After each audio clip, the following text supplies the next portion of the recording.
tanë në parlament ta zgjojnë ndërgjegjen. Kjo është... Deputetë nderuar, nëse nuk keni kuptuar ende, këtë po ja themi sot publikisht, ju nuk jeni pronar të këtij shteti, nuk jemi mbledhur këtu për asnjë parti, nuk jemi këtu për asnjë karrig, as për ndonjë interes personal.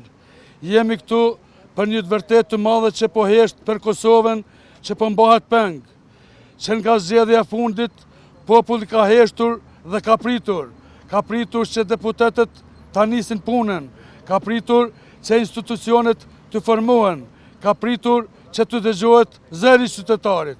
Por çfarë ka marrë asgjë? Blokad, pazare, heshtje të tërshme në kuvend. Deputetë nderuar, nëse nuk keni kuptuar ende, këtë po ja themi sot publikisht, ju nuk jeni pronar të këtij shteti, jeni punëtor të tij, dhe populli që u votoi po ju shikon, po ju gjykon. Ne kërkojmë vetëm një gjë: formoni institucionet, filloni punën dhe mbani premtimet.